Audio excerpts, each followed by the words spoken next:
Villages ennemis, chapitre 2, Madame Bigorneau. La jument de Gaston le cordonnier trottait sur le sentier cabossé, seul chemin entre Saint-Aimar et Saint-Aimé. Le soleil brillait dans un ciel parsemé de nuages floconnus et les papillons se poursuivaient de fleur en fleur. Suspendue à l'avant de la charrette, la cloche de Gaston tintait de belle façon. Le jour était si beau, si léger, qu'il aurait fallu beaucoup de mauvaise volonté pour ne pas être de bonne humeur. Plus en tout cas que n'en possédaient Marcel et Gaston. De plus, effet bénéfique d'être sortis de l'un et l'autre village, l'air embaumait les fleurs des champs et la terre mouillée, plutôt que l'habituelle puanteur qui flottait sur Saint-Aimé et Saint-Aimar. Les deux hommes s'étaient débarrassés avec plaisir de leurs pince-nez et s'étaient prudemment mis à échanger. Il était question de récolte, des prix toujours trop élevés du cuir et de la farine, et des travaux de printemps qui s'achevaient. L'un et l'autre homme évitaient tout sujet qui pouvait se rapporter à la guerre. Cette situation était trop extraordinaire pour la gâcher avec des propos politiques. Et puis la journée était si belle. Ce n'est qu'en reniflant les effluves malodorants de Saint-Aimé que Gaston se tourna finalement vers Marcel, son pince-nez à la main. « On approche.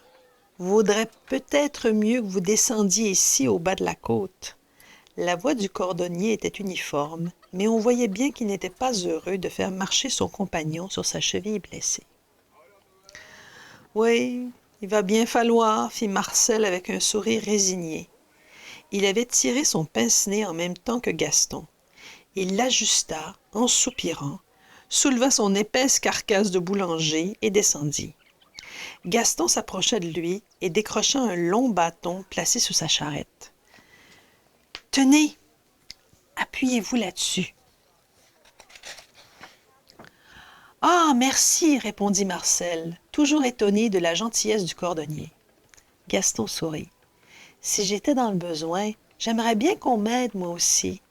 Et puis, vous savez quoi? Un service rendu, vous êtes toujours retourné, un jour ou l'autre. »« C'est bien vrai, » dit le boulanger, qui avait lui aussi son quota de bonnes actions.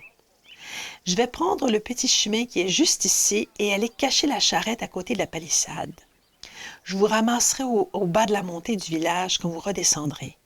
Sautez à bord quand je passerai. » Marcel n'avait rien à redire à ce plan, qu'il accepta d'un signe de tête. La charrette s'ébranla, tandis qu'il s'engageait en claudiquant sur la montée de Saint-Aimé. Le cordonnier prit le chemin de traverse qui débouchait à côté de la palissade. Malgré son pince-nez, il fut bientôt incommodé tant l'odeur qui y régnait était forte. Sa pauvre jument souffrait elle aussi. Gaston la vit se retourner, les oreilles droites à travers le chapeau de paille que le cordonnier lui mettait pour la protéger du soleil, en le regardant d'un air qui disait « Tu veux vraiment qu'on aille là? »« Ben oui, ma vieille cocotte, il faut aller là. Qu'est-ce que tu veux? Quand on vit dans un monde fou, il faut agir en fou. » Cocotte, pour tout commentaire, renacla d'un naseau méprisant et poursuivit sa route. Une fois la charrette dissimulée, Gaston se glissa le long des poutres de bois pour jeter un œil vers l'entrée. Certains villageois patientaient depuis déjà un moment. Il vit le boulanger déposer les pains dans les paniers, récupérer l'argent, agiter son drapeau blanc et amorcer sa descente. Gaston attendit que la petite porte soit refermée avant de sauter dans sa charrette pour rejoindre Marcel, qu'il voyait boiter de manière de plus en plus marquée. Pauvre homme! Il avait bien du mérite de livrer le pain sur sa patte blessée. Il fallait vite le soustraire au regard avant de pénétrer dans le village. Curieux quand même, se dit Gaston, que des gens doivent se cacher pour s'entraider. Que me serait-il arrivé si les gens de mon village m'avaient vu amener le boulanger dans ma charrette? J'aurais perdu au mieux tous mes clients. Mais pourquoi tant de haine? Je me demande comment cela a commencé. Gaston en était là de ses réflexions quand il arriva à la croisée de la route principale et du petit chemin de traverse. Marcel arrivait. Oh, comme il avait l'air fatigué! Sans mot dire, Gaston approcha sa charrette le plus possible du boulanger, tout en mettant sa jument au pas. Le boulanger lança bâton et panier dans la charrette, accrocha un arceau d'une main et hop, il se retrouva assis à l'arrière, au milieu des sacs de souliers. « Ça va? »« Ouais, ça va. Mais je ne crois pas que je me serais rendu tout seul. Je pense que je vais avoir bien besoin de votre glace. Je vais vous en mettre dès que nous serons arrivés.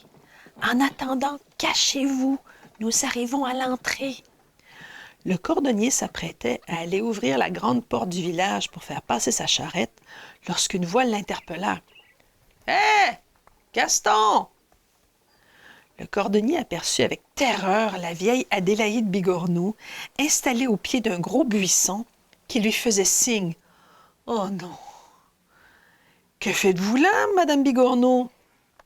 J'attendais le pain du boulanger à l'ombre et je me suis assoupie. Vous voulez bien m'embarquer? J'ai les jambes un peu raides ce matin. » Mais oui, bien sûr, ne bougez pas, j'ouvre les portes et je viens vous aider à vous relever, » répondit Gaston, fort embarrassé. S'il voyait Marcel, faisant mine de prendre son chapeau derrière lui, il rabattit une couverture de sel par-dessus le boulanger, qui le regardait avec des yeux affolés. « Ne bougez pas, » souffla le cordonnier. Il descendit de sa charrette, ouvrit la grande porte qui fermait l'enceinte du village, saisit le panier de Mme Bigorneau qui attendait près de l'entrée et s'approcha de la vieille dame en lui tendant la main. « Vous êtes bien gentil, Gaston, toujours prêt à aider les personnes en détresse, » dit-elle en se soulevant avec peine. « Oh, petit effort. Ah, on y est. »« Oh, pas tant que ça, » répondit le cordonnier en rougissant. « Attendez, je vais vous aider à monter. »« Mais si, vous aidez tout le monde, » dit-elle en tapotant son chapeau à fleurs jaunes. « Je suis certaine que vous vous rendez service plusieurs fois par jour. Tenez, rien que ce matin, je gagerais que vous avez déjà rendu service à quelqu'un. »« Oh, vous exagérez, Madame Bigorneau, » répondit Gaston de plus en plus mal à l'aise. Il passa un mouchoir sur son front qui sua à grosses gouttes et se cacha vite sous son chapeau. Grommela un mot d'ordre à sa jument et se mit en route en évitant de regarder la vieille dame dont le regard perçant le troublait.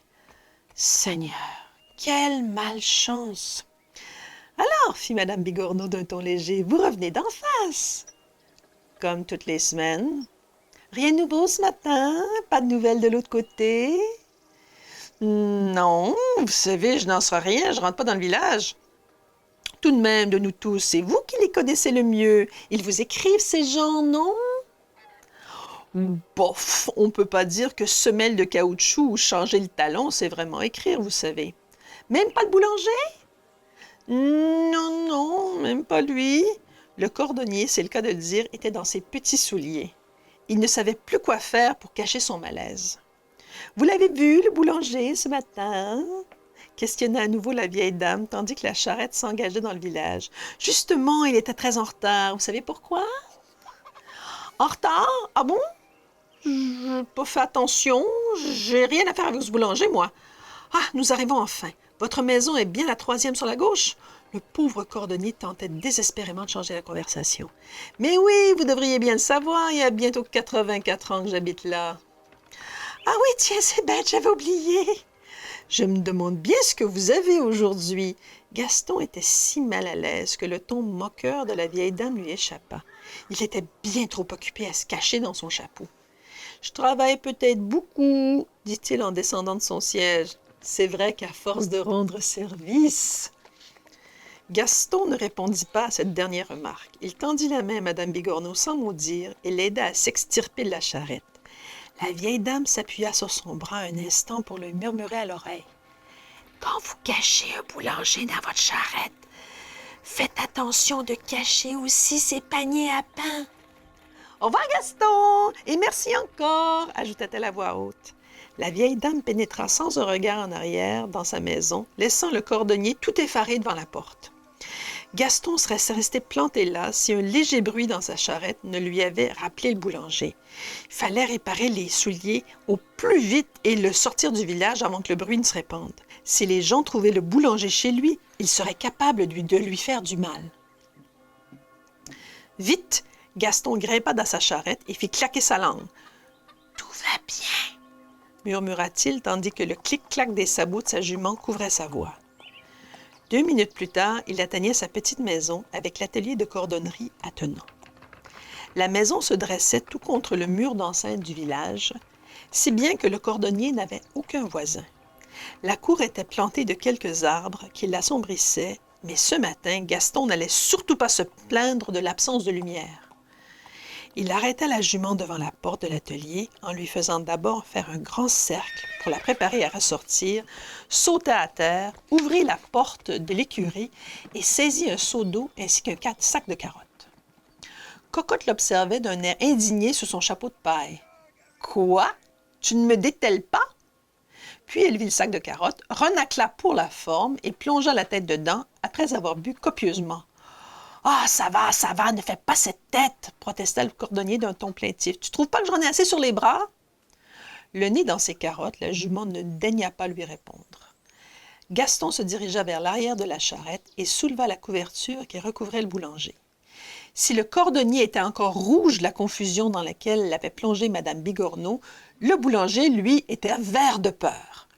Pelotonné entre les sacs de souliers, couvert de boue et le teint vaseux, il avait l'air si pathétique qu'il en était presque comique. Le cordonnier ne put s'empêcher de sourire en le voyant. « Allez, il ne faut pas avoir peur, tout va bien. Venez, je vous aide à descendre. Tout va bien, mais j'ai cru ma dernière heure venue. Cette vieille commère se doute de quelque chose, elle va dire que « mais non, ne vous en faites pas », coupa Gaston, lui-même peu rassuré. Elle n'a rien vu, elle faisait la conversation, voilà tout. Il garda pour lui ce que la vieille dame lui avait murmuré à l'oreille. Le pauvre boulanger était déjà bien assez énervé.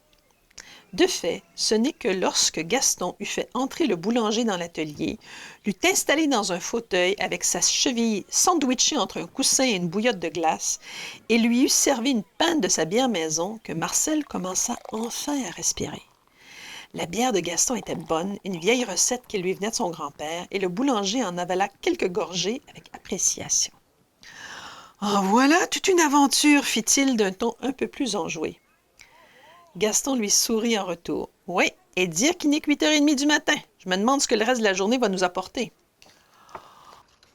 Oh non, pas d'autres aventures. Si le reste de la journée ne m'apporte rien de plus qu'une autre chope de cette bonne bière, je serais ravi, dit le boulanger en souriant lui aussi. « Santé, dit-il en levant avec hésitation sa chope vers le cordonnier. « À la bonne vôtre, dit Gaston enchanté. Puis il s'installa à son établi pour réparer les souliers de l'épouse de son nouvel ami.